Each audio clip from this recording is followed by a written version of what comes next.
Morning children, today I am going to teach you the second lesson of civics, that is federalism. जितने भी हमारे विश्व में democratic country है वहाँ पर ज्यादा से ज्यादा फेडरलिज्म फॉलो किया जाता है और बहुत से जो बड़े बड़े कंट्रीज हैं वो क्या करते हैं, फेडरलिस्ट सिस्टम अपने देश में लागू करते हैं। अब फेडरलिज्म है क्या? फेडरलिज्म को हम हिंदी में कहते हैं संघवाद। संघवाद क्या है? संघवाद जिसमें कि केंद्र सरकार यानी कि सेंट्रल गवर्नमेंट, जो हमारी सेंट्रल गवर्नमेंट है, अपने पावर को पावर शेयरिंग के थ्रू अपने पावर को वो डिवाइड करती है और वो 2 पार्ट्स में या 3 पार्ट्स में उसको डिवाइड करती है। जैसे कि सेंट्रल गवर्नमेंट अपने पावर को कुछ जो है स्टेट गवर्नमेंट को दे देती है, कुछ उसको लोकल लेवल को दे देती है, जिससे कि उसका शासन करने का जो है बर्डन वो कम हो जाता है। तो सबसे पहले हम आते हैं कि फेडरलिज्म का डिफरेंशिएशन क्या होता है। Federalism is a system of government in which power is divided between central authority and various constituent units. यानी कि फेडरलिज्म वो एक सिस्टम है जिसमें कि सरकार जो है अपने पावर को सेंट्रल गवर्नमेंट, केंद्र सरकार के द्वारा और जो है उसके वेरियस कॉन्स्टिट्यूएंट यूनिट जितने भी है उसमें वो क्या करती है, डिवाइड कर देती है। Now we come to the point, concepts of federalism. Federalism के कॉन्सेप्ट क्या क्या है? There are 2 concepts of federalism. एक कॉन्सेप्ट ये है कि जो केंद्र सरकार है वो पूरे देश का शासन अपने हाथों में रखती है और अपना शासन वो चलाती है। दूसरा है कि वो अपने पावर को वो क्या करती है कि कुछ जो पावर होते हैं वो स्टेट गवर्नमेंट को दे देती है। हर स्टेट को भी पावर होता है कि वो अपने स्टेट में अपना रूल्स रेगुलेशन फॉलो करे। जितने भी फाइनेंशियल जो भी रेवेन्यूज आते हैं, टैक्सेशन, एडमिनिस्ट्रेशन, वो प्रशासन जो है कि राज्य सरकार वो अपना देख रेख करे और उसके अधीन जो है सारे कार्य होते हैं। तो इस तरह से जो कॉन्सेप्ट है फेडरलिज्म के वो 2 है। एक जो है केंद्र सरकार के हाथ में जो कि पूरे एक कंट्री का शासन करती है, और दूसरा जो है वो अपने पावर को शेयर करके राज्य सरकार को यानी कि स्टेट गवर्नमेंट को दे देती है। अब now we come to the point, key features. What is the key features of federalism? First point is 2 or more tiers means level. यानी कि जो हमारा इसका जो लेवल है गवर्नमेंट का वो अपने लेवल को क्या करती है, 2 पार्ट्स में डिवाइड करती है। एक होता है सेंट्रल गवर्नमेंट, दूसरा होता है स्टेट गवर्नमेंट यानी कि केंद्र सरकार, दूसरा राज्य सरकार। Second point is government is constitutionally granted. यानी कि जो गवर्नमेंट के जितने भी रूल्स और रेगुलेशंस होते हैं वो संविधान के तहत होते हैं। ये नहीं कि कोई भी रूल्स और रेगुलेशन जो गवर्नमेंट बनाती है, सरकार बनाती है, वो जो है संविधान से बाहर हो, उस सभी जो है संविधान के तहत फॉलो किए जाते हैं। नेक्स्ट पॉइंट है court plays the key role to control over it. जो हमारा कोर्ट्स है, हर स्टेट में अपना कोर्ट होता है, हाई कोर्ट्स होते हैं, डिस्ट्रिक्ट कोर्ट भी होता है, लोकल लेवल के कोर्ट भी होते हैं, लेकिन जो हाई कोर्ट होता है वो स्टेट गवर्नमेंट में सारे जो जितने भी रूल्स रेगुलेशन है उसको फॉलो करवाती है, और केंद्र सरकार में यानी कि केंद्र सरकार से state government, central government and जितने भी पूरे देश का जो ये है शासन, उसको जो है सुप्रीम कोर्ट कंट्रोल ओवर करती है।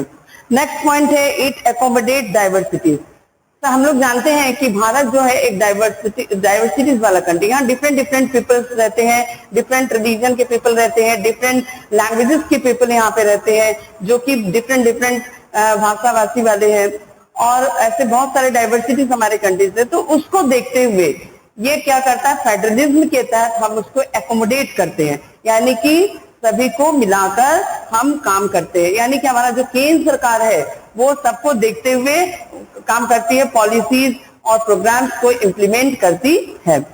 नेक्स्ट जो है different tyres of government have different jurisdiction regarding legislature, taxation and administration. जितने भी टायर्स ऑफ गवर्नमेंट है यानी कि central government and state government, उन दोनों का अपना अपना जो डिफरेंट जुरिडिक्शन पावर है, टैक्सेशन के लिए भी, एडमिनिस्ट्रेशन के लिए भी, और रिगार्डिंग आपका लेजिस्लेचर के लिए, यानी कि जो भी पॉलिसीज, जो भी रूल्स बनाए जाते हैं उसके लिए जो है उसका अलग जुरिडिक्शनल पावर है, टैक्सेशन के लिए अलग है और एडमिनिस्ट्रेशन के लिए भी अलग। पहले हम आते हैं कि फेडरेशन क्या होता है। When a group of states join together to form a single group that is called federation। यानी कि ग्रुप ऑफ स्टेट जब एक साथ मिलकर एक सिंगल ग्रुप बनाते हैं तो इस पॉलिसी को, इस सिस्टम को फेडरेशन कहा जाता है। अब फेडरेशन को फॉर्म करने के दो तरीके होते हैं। फर्स्ट जो है कमिंग टुगेदर फेडरेशन, दूसरा जो है next one holding together federation. Coming together federation क्या होता है?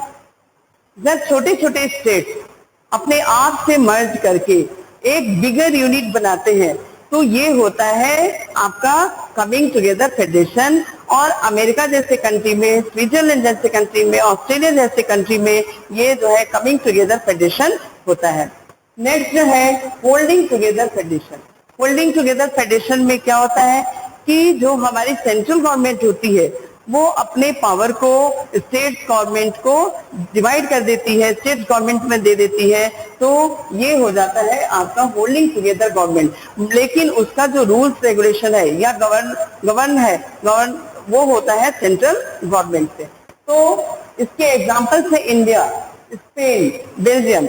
आपने देखा कि इंडिया में जो 29 स्टेट्स है, यूनियन टेरिटरीज भी है, तो सबको सेंट्रल गवर्नमेंट जो है क्या करती है, होल्ड करके एक जो है अपना रूल लगाती है और पूरे कंट्री पर जो है वो गवर्न करती है। तो इस तरह से आपने देखा कि फेडरेशन के 2 वेज होते हैं, जिसके तरीके से हमारा जो विश्व में बहुत सारे ऐसे कंट्रीज हैं जहां पर कि फेडरलिज्म लागू किया जाता है। अब जो पावर फेडरलिज्म में क्या किया गया है कि इसको लिस्ट में डिवाइड किया गया है। जो ये लिस्ट है हमारे वो 3 होते हैं। पहला है union list, second one is state list and the third one is concurrent list. जो हमारा पहला लिस्ट है यूनियन लिस्ट, इसमें defence, banking, communication, foreign affair ये जैसे ऐसे सब्जेक्ट्स होते हैं। तो ये सारे सब्जेक्ट जो है यूनियन लिस्ट में आते हैं और इसको कंट्रोल करता है हमारा सेंट्रल गवर्नमेंट। जो स्टेट लिस्ट है उसमें स्टेट पुलिस हुई, एग्रीकल्चर हुआ, इरिगेशन हुआ, all these subjects are included in state list and only state has the power to control over all these subjects। तीसरा जो है हमारा आता है concurrent list। इसमें आता है education, forest, commerce, adoption, succession, marriage, all these subjects are included in the third list that is concurrent, and both the central government and the state government has power to control over these subjects। Now हम तीसरा जो आता है next point वो है residuary subject. Residuary subject क्या है? इसमें जो हमारे आजादी के बाद जब हमारा संविधान बना उसके बाद जो है एक नया सब्जेक्ट आया, दैट इज कंप्यूटर सॉफ्टवेयर। तो कंप्यूटर सॉफ्टवेयर को इन सब सब्जेक्ट से ये करके अलग करके एक अलग सब्जेक्ट में रखा गया जिसको कहा जाता है residuary subject. Next point is linguistic state. हम सभी लोग जानते हैं कि इंडिया में बहुत सारे डाइवर्सिटीज हैं। इंडिया में 29 स्टेट्स हैं और बहुत सारे स्टेट्स की अलग अलग भाषाएं भी है। जैसे कि तमिलनाडु है तो वहां पर तमिल बोली जाती है, आंध्र प्रदेश है वहां पे तेलुगु बोला जाता है, उसी तरह से महाराष्ट्र में मराठी बोली जाती है। तो इस तरह से बहुत सारी डाइवर्सिटीज है और ये लैंग्वेज डाइवर्सिटीज है। तो लैंग्वेज डाइवर्सिटीज को ही जो है कुल मिलाकर ये जो है लैंग्वेज के आधार पे जो स्टेट्स बनाए गए वो बन गए लिंग्विस्टिक स्टेट। जैसे कि महाराष्ट्र में मराठी बोली जाती है तो महाराष्ट्र हो गया, उसके बाद वेस्ट बंगाल में बांग्ला बोला जाता है, वेस्ट बंगाल हो गया। उसी तरह से तमिलनाडु में तमिल बोली जाती है तो तमिलनाडु हो गया, केरला में मलयालम बोली जाती है। तो लैंग्वेज के आधार पे जब स्टेट्स का डिवीजन किया गया है, स्टेट्स बनाए गए हैं, तो इसको कहा जाता है लिंग्विस्टिक स्टेट। अब हम आते हैं कि कुछ जो हमारे देश में लैंग्वेज पॉलिसी बनाई गई। वैसे 2001 के सेंसस के रिपोर्ट के मुताबिक हमारे देश में 1500 भाषाएं जो है लगभग बोली जाती है, छोटी बड़ी सभी भाषाएं बोली जाती है, जो कि डिफरेंट पीपल जो है उसको स्पीक करते हैं। लेकिन उनमें से कुछ भाषाओं को जो है 8 शेड्यूल में, कॉन्स्टिट्यूशन के 8 शेड्यूल में रखा गया और इसको कहा जाता है 8 schedule of the constitution in language policy. और इसको जो है मतलब इसमें 22 भाषाएं आती है रीजनल, जितने भी रीजन वाइज, और 22 भाषाओं को 8 शेड्यूल में रखा गया है। Next point is coalition. Now I come to the point coalition government. Coalition government क्या होती है? हम इसको बोलते हैं गठबंधन की सरकार। गठबंधन की सरकार क्या है? इलेक्शन के टाइम में क्या होता है, जब इलेक्शन होता है तो कोई भी पार्टी जीतती तो है बट वो अपनी मेजॉरिटी नहीं शो कर पाती है। तो मेजॉरिटी नहीं शो करने पाने के टाइम में उसे क्या होता है कि दूसरी पार्टियों को लेकर मर्ज करना पड़ता है और ये जो मिलीजुली सरकार बनती है वो कहलाती है कोलिशन गवर्नमेंट। तो कोलिशन गवर्नमेंट में जैसे कि हमारे देश में मान लीजिए सपोज दैट कि कांग्रेस पार्टी जो है अपनी मतलब कि गवर्नमेंट उसने बनाया और वो अपनी मेजॉरिटी नहीं शो कर पाई। उसने क्या किया कि सपा को अपने से ऐड किया। तो जब ये सपा और कांग्रेस पार्टी जब ऐड करके एक पार्टी बनाएगी और फिर अपनी मेजॉरिटी को शो करेगी, प्रूफ करेगी, तो ये बन जाएगी कोलिशन गवर्नमेंट। तो हमारे देश में ऐसे बीच बीच में जब इलेक्शंस होते रहते हैं, जब कोई भी पार्टी पूरी तरह से अपनी मेजॉरिटी नहीं प्रूव कर पाती है, नहीं शो कर पाती है, तो उस टाइम पे कोलिशन गवर्नमेंट बनाया जाता है। नेक्स्ट जो पॉइंट है डिसेंट्रलाइजेशन। डिसेंट्रलाइजेशन क्या होता है?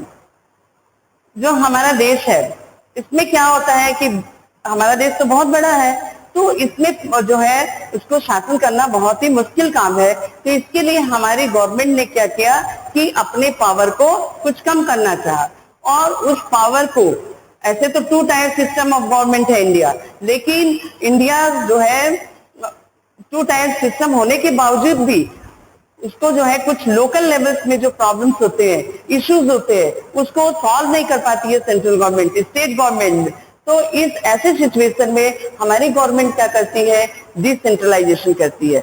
यानी कि when the power is taken away from the central government and state government and it is given to the local government, then this is called decentralization। यानी कि सेंट्रल गवर्नमेंट और state government के power को जब local government को दे दिया जाता है तो ये कहलाता है डिसेंट्रलाइजेशन। यानी कि इस टाइम में 3rd टायर सिस्टम स्टार्ट हो जाता है और वो होता है लोकल गवर्नमेंट। क्या होता है? Local government. अब ये लोकल गवर्नमेंट को भी जो है 2 पार्ट में डिवाइड किया जाता है। एक होता है पंचायती राज। पंचायती राज जो होता है रूरल एरियाज में होता है, विलेजेस में होता है, और दूसरा होता है म्युनिसिपैलिटीज जो कि अर्बन एरियाज में होता है। अब पंचायती राज में क्या होता है कि हर 5 साल बाद ग्राम सभा का चुनाव होता है। ग्राम सभा के चुनाव में जो है पंच और सरपंच का भी चुनाव होता है और सरपंच जो बनता है वो पूरे गांव का हेड बनता है। और इस तरह से इसमें भी जो है जितने भी यूनिवर्सल एडल्ट फ्रेंचाइज है उसको फॉलो किया जाता है और यूनिवर्सल एडल्ट फ्रेंचाइज के थ्रू लोग जो है ग्राम सभा में ग्राम प्रधान का चुनाव करते हैं और वो ग्राम प्रधान जो है पूरे गांव की जो इश्यूज है, प्रॉब्लम्स है, समस्याएं हैं, चाहे इरिगेशन से रिलेटेड है, चाहे एग्रीकल्चर से रिलेटेड है, किसी भी तरह की छोटे मोटे झगड़े का निपटारा, जमीन जायदाद से संबंधित झगड़े भी होते हैं, तो इन सब का निपटारा जो है हमारे जो ग्राम पंचायत जो होता है उसको सॉल्व करता है। तो पंचायती राज में ये जो है ग्राम मतलब गांव में ये ज्यादातर होता है। नेक्स्ट होता है म्युनिसिपैलिटी। म्युनिसिपैलिटी जो है शहरों में जो है time to time after 5 years में ये भी इलेक्शन के थ्रू ही जो है म्युनिसिपैलिटी का चुनाव किया जाता है और इसमें ये देखा जाता है कि किस तरह से नगरों में जो समस्याएं हैं, टाउन्स और सिटीज अर्बन एरियाज में, उनके समस्याओं को सॉल्व किया, जैसे कि वाटर से रिलेटेड या साफ सफाई से रिलेटेड जो भी समस्याएं होती है वो म्युनिसिपैलिटी में मतलब चुना जाता है। अब इसके कुछ मुख्य पॉइंट्स ये हैं कि इसमें ऐसी कौन कौन सी मुख्य बातें हैं, जैसे कि आपने सुना होगा रिजर्वेशन का, आरक्षण हर जगह लगता है, तो इसमें भी कुछ चीजें ऐसी हैं, कुछ बातें ऐसी रखी गई हैं जो कि मतलब इनके चुनाव के टाइम में फुलफिल होना चाहिए। जैसे कि पंचायती राज है या म्युनिसिपैलिटी है, इसमें सबसे पहली मुख्य बात यह है कि जो भी व्यक्ति जो इस चुनाव में है वो तो पहले थोड़ा पढ़ा लिखा होना चाहिए, एजुकेटेड होना चाहिए। साथ में जो सीट जो है इसको रिजर्व किया गया है शेड्यूल कास्ट के लिए, शेड्यूल ट्राइब के लिए, ओबीसी सीट के लिए और हमारा जो अदर जितने भी है माइनॉरिटीज इसके लिए भी जो है सीट रिजर्व किए गए हैं कई जगहों पर। दूसरी बात यह है कि 1/3 सीट जो है महिलाओं के लिए भी आरक्षित किए गए हैं। तो इस तरह से पंचायती राज और म्युनिसिपैलिटीज में भी जो है रिजर्वेशन फॉलो किया जाता है। तो आपने देखा कि किस तरह से हमारे देश में 3 टायर सिस्टम ऑफ गवर्नमेंट बनी। लेकिन जो हमारा देश है उसमें जो है मोस्टली इसमें 2 टायर सिस्टम ही है, लेकिन इतने सारे इश्यूज और प्रॉब्लम्स जो विलेज लेवल पे होते हैं, टाउन लेवल पे होते हैं, तो उसको जो है 3 टायर सिस्टम ऑफ गवर्नमेंट में रखा गया। लैंग्वेज के ऊपर जैसे सब लोग सोचते हैं कि हिंदी हमारी जो है राष्ट्रीय भाषा है, बट हमारे कॉन्स्टिट्यूशन के अकॉर्डिंग किसी भी भाषा को, किसी भी लैंग्वेजेस को जो है मतलब नेशनल लैंग्वेज के रूप में नहीं रखा गया है। तो Hindi is also not considered as the national language of the country, it is the official language. हमारे जितने भी ऑफिशियल लैंग्वेजेस होते हैं, बहुत सारे स्टेट्स होते हैं जहां पर की जो है उनकी रीजनल लैंग्वेजेस में भी वर्क होते हैं, इंग्लिश में वर्क होते हैं और हिंदी में भी वर्क होते हैं, लेकिन किसी भी लैंग्वेज को हमारे कॉन्स्टिट्यूशन के अकॉर्डिंग जो है नेशनल लैंग्वेज नहीं बनाया गया है। और इस तरह से हिंदी जो है ये हमारा मदर टंग है, ना कि हमारा नेशनल लैंग्वेज। अब हम चलते हैं कुछ जो है अपने देश के ऊपर जो स्टेट्स है, यूनियन टेरिटरीज है, वो किस तरह से आपस में शासन करते हैं, उसको कौन देखता है, उनका रूल्स जो है कौन देखता है, सेंट्रल गवर्नमेंट देखती है या स्टेट गवर्नमेंट देखती है, इसके बारे में हम थोड़ा सा आपको बताएंगे। तो जितने भी हमारे कंट्रीज हैं जहां पर की जो है म्युनिसिपैलिटीज बहुत ज्यादा वर्क कर रही है आजकल, इसको बहुत ज्यादा फॉलो किया जा रहा है। ऐसे बहुत सारे कंट्रीज हैं जैसे ब्राजील वगैरह है, वहां पर म्युनिसिपैलिटी में विमेन्स की भागीदारी जो है, पार्टिसिपेशन ऑफ विमेन वो बहुत ज्यादा है। और ज्यादातर जो मोस्टली सीट्स होते हैं वो विमेन जो है उसको उस पे जो है उनको रिजर्व किया जाता है। और इस तरह से जो म्युनिसिपैलिटी है उसमें विमेन्स की भागीदारी ज्यादा है। तो इस चैप्टर में आपने पढ़ा कि कैसे जो है फेडरलिज्म फॉर्म होते हैं, फेडरलिज्म का डेफिनेशन क्या है, फेडरलिज्म के द्वारा कैसे टायर सिस्टम में डिवाइड किया है, इसको कैसे जो है इसको लिस्ट में डिवाइड किया गया है। और इस तरह से आपने इन सारी चीजें कंटेंट्स को पढ़ते हुए आपने देखा कि ये जो है पूरे विश्व में कैसे शासन किया जाता है। लेकिन एक बात हम आपको बता दें कि जितने भी डेमोक्रेटिक कंट्रीज हैं वहां पर कॉन्स्टिट्यूशन भी है और मोस्टली फेडरलिज्म सिस्टम लागू किए जाते हैं, जो कि बहुत ही बड़े बड़े कंट्रीज हैं। लेकिन जहां पर जनसंख्या कम है, पॉपुलेशन कम है, स्मॉल बहुत ज्यादा स्टेट में डिवाइड नहीं है, वो वहां पर फेडरलिज्म फॉलो नहीं किया जाता। वहां पर सिर्फ सेंट्रल गवर्नमेंट के द्वारा रूल किया जाता है या सिर्फ जो है आपके प्रेसिडेंट के द्वारा ही रूल किया जाता है। जैसे अमेरिका है, तो अमेरिका जो है कमिंग टुगेदर जो है फेडरेशन वहां पे है, तो वहां पर जो है सिर्फ प्रेसिडेंट के द्वारा वहां पे रूल फॉलो किया जाता है। उसी तरह से स्विट्जरलैंड है, स्विट्जरलैंड में भी प्रेसिडेंट के द्वारा रूल फॉलो किया जाता है। ऑस्ट्रेलिया है, वहां पर भी जो है प्रेसिडेंट के द्वारा रूल फॉलो किया जाता है। तो ये सारे कंट्रीज है कमिंग टुगेदर है, तो यहाँ पर पावर शेयरिंग बहुत ज्यादा नहीं है। लेकिन जो जहां पर स्टेट्स बहुत ज्यादा है, प्रॉब्लम्स बहुत ज्यादा है, स्टेट लेवल पे, विलेज लेवल पे, लोकल लेवल पे इश्यूज प्रॉब्लम्स ज्यादा है और बहुत ज्यादा पॉपुलेशन है जिस कंट्री में, तो वहां पर इसको जो है फेडरलिज्म को ज्यादा फॉलो किया जाता है। और उस तरह से ये होल्डिंग टुगेदर फेडरेशन से मतलब उसको रूल किया जाता है। अब हम लोग आते हैं कि इसमें ऐसे कौन कौन से कंट्रीज, जैसे कि इंडिया है, तो इंडिया में बहुत सारे स्टेट्स हैं, तो इतने बड़े देश का शासन करना बहुत ही मुश्किल है, इसलिए यहाँ पे भी जो होल्डिंग टुगेदर है। और इसी तरह से आपका जो है स्पेन और बेल्जियम में भी जनसंख्या है। बेल्जियम में क्या है, 3 डिफरेंट लैंग्वेजेस ऑफ पीपल वहां पे रहते हैं, कुछ डच स्पीकिंग है, कुछ फ्रेंच स्पीकिंग है और कुछ वहाँ के नेटिव जो पीपल है उनकी लोकल लैंग्वेजेस में स्पीक करते हैं। तो वहां पर भी ये डिफरेंट डाइवर्सिटीज होने के कारण वहां पर होल्डिंग टुगेदर गवर्नमेंट चलती है। ऐसे डिफरेंट बहुत सारे, जैसे हमारा इंडिया है, इंडिया में भी बहुत सारे डाइवर्सिटीज है।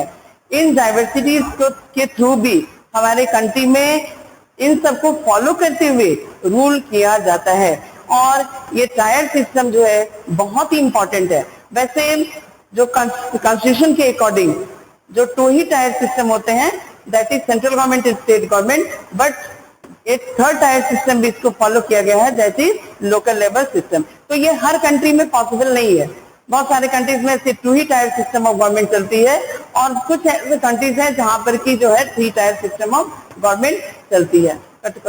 हमारे कंट्री में बहुत सारे ऐसे स्टेट्स हैं जिनको की लैंग्वेज के आधार पर डिवाइड किया गया है, उनको लैंग्वेज के हिसाब से उनको बनाया गया है।